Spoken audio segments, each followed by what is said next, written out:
নমস্কার বন্ধুরা, আজকে আমি আপনাদের সঙ্গে যে রেসিপিটি শেয়ার করব সেই রেসিপিটির নাম হলো ক্যাপসিকামের পকোড়া। রেসিপিটি আপনারা প্রথম থেকে শেষ পর্যন্ত কোনো রকম স্কিপ না করে পুরোটা দেখুন। আশা করছি আপনাদের খুবই ভালো লাগবে। আর যদি ভালো লেগে থাকে তাহলে প্লিজ এই রেসিপিটিকে লাইক ও শেয়ার করে দিয়ে চ্যানেলটিকে সাবস্ক্রাইব করে দেবেন। আর তার সঙ্গে সঙ্গে পাশে থাকা বেল আইকনটি ও অল বাটনটাও প্রেস করে দেবেন, যাতে আমি কোনো নতুন ভিডিও আপলোড করার সঙ্গে সঙ্গেই আপনাদের কাছে খুব সহজেই পৌঁছে যায়। রেসিপিটি তৈরি করার জন্য আমি প্রথমে এখানে দুটো ক্যাপসিকাম নিয়ে ক্যাপসিকামগুলোকে কেটে নিচ্ছি। ক্যাপসিকামগুলোকে প্রথমে মাঝখান থেকে দুভাগ করে নিয়ে এইভাবে বীজগুলোকে বের করে নিচ্ছি। তারপরে এইভাবে আবার দুভাগ করে নিচ্ছি।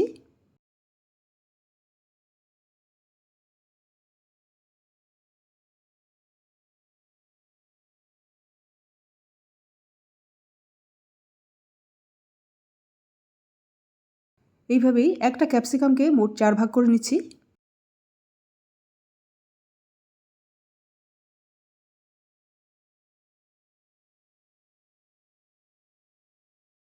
একটা ক্যাপসিকাম কাটা হয়ে গেছে। এবার এই ক্যাপসিকামটাকেও ঠিক এইভাবেই 4 ভাগ করে কেটে নেব।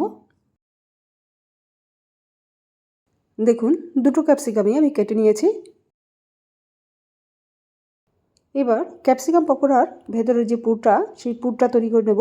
এর জন্য কিছু পরিমাণ তেল গরম করে নিয়ে তার মধ্যে কুচনো দুটো পেঁয়াজ দিয়ে দিলাম, আর দিয়ে দিলাম স্বাদ মতো নুন ও পরিমাণ মতো হলুদ, আর গ্রেট করে নেওয়া 1 ইঞ্চি আদা, আর দিয়ে দিলাম স্বাদ মতো কুচনো কাঁচা পাকা লঙ্কা। এবার এই সমস্ত উপকরণগুলোকে একসঙ্গে ভালো করে মিক্স করে নিয়ে পেঁয়াজটা বেশ নরম হওয়া পর্যন্ত ভেজে নেব।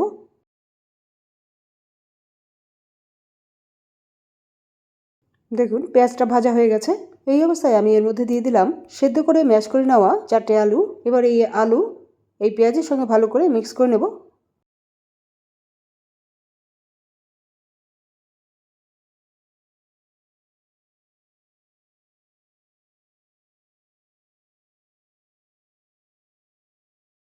দেখুন, ভালো করে মিক্স করে নিয়েছি।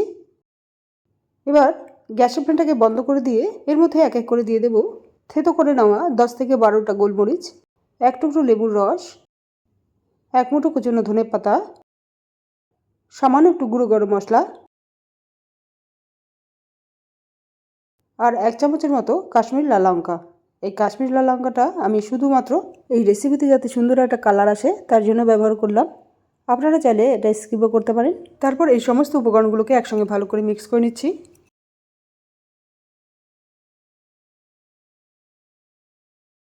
সব উপকরণগুলোকে ভালো করে মিক্স করে নিয়েছি। এবার এই পুরটাকে একটু ঠান্ডা করে নিয়ে এই ক্যাপসিকামের মধ্যে ভরে দেব।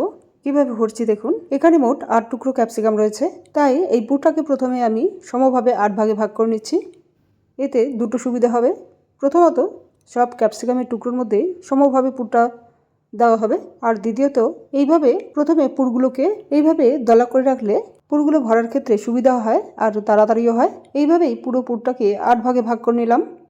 এবার এই পুরগুলোকে ক্যাপসিকামের মধ্যে ভরে দিচ্ছি। দেখুন কিভাবে ভরে নিচ্ছি।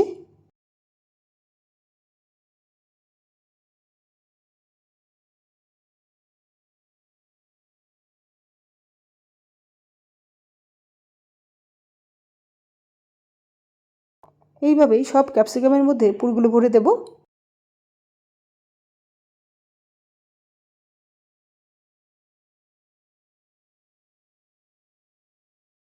দেখুন, সমস্ত ক্যাপসিকামের টুকরোগুলোর মধ্যেই আমি পুরগুলো ভরে নিয়েছি। এবার একটা ব্যাটার তৈরি করে নেব। এর জন্য একটা পাত্রের মধ্যে এক এক করে ঢেলে দিলাম হাফ বাটি থেকে একটু বেশি পরিমাণে বেসন, 2 চামচ কর্নফ্লাওয়ার, পরিমাণ মতো হলুদ, সামান্য লঙ্কার গুঁড়ো, আর স্বাদ মতো নুন। এবার এই সমস্ত উপকরণগুলোকে একটু মিক্স করে নিচ্ছি।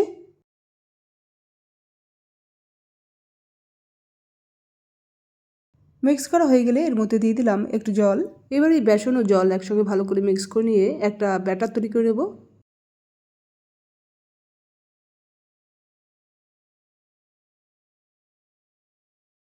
যে কোনো ব্যাটারি দেখবেন হাত দিয়ে না করলে ব্যাটারটা ভালো হয় না, লাম্প থেকে যাওয়ার একটা সম্ভাবনা থেকে যায়। তাই আমি হাত দিয়েই এইভাবে ব্যাটারটা রেডি করে নিচ্ছি।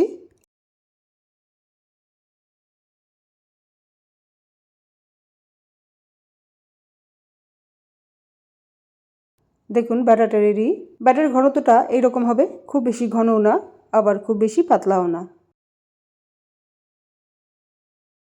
এবার একটা কড়াইতে বেশ কিছু পরিমাণ সাদা তেল গরম করে নিয়ে পুর ভরা ক্যাপসিকামগুলোকে যে ব্যাটারটা আমি রেডি করলাম সেই ব্যাটারের মধ্যে এইভাবে ডিপ করে নিয়ে এই তেলের মধ্যে ছেড়ে দিলাম।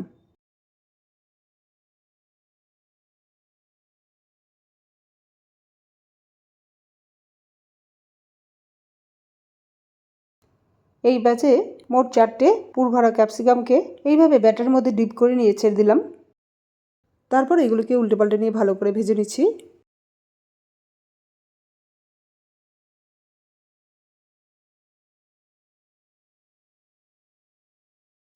দেখুন পকোড়াগুলো ভাজা হয়ে গেছে। আমি এখন এগুলোকে অন্য একটি পাত্রে তুলে নিচ্ছি। তারপর ঠিক একইভাবে পরের ব্যাচের পকোড়াগুলোকে ভেজে নেব।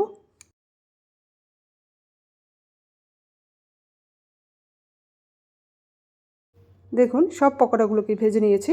একটা পকোড়াকে মাঝখান থেকে কেটে নিয়ে আপনাদের ভেতরটা একটু দেখাচ্ছি।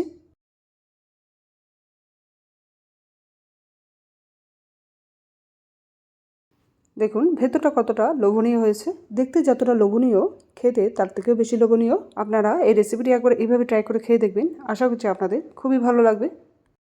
তাহলে বন্ধুরা, আজকের ভিডিওটি আমি এখানেই শেষ করছি। আবার আপনাদের সঙ্গে দেখা হচ্ছে পরের এক নতুন রেসিপিতে। Thank you.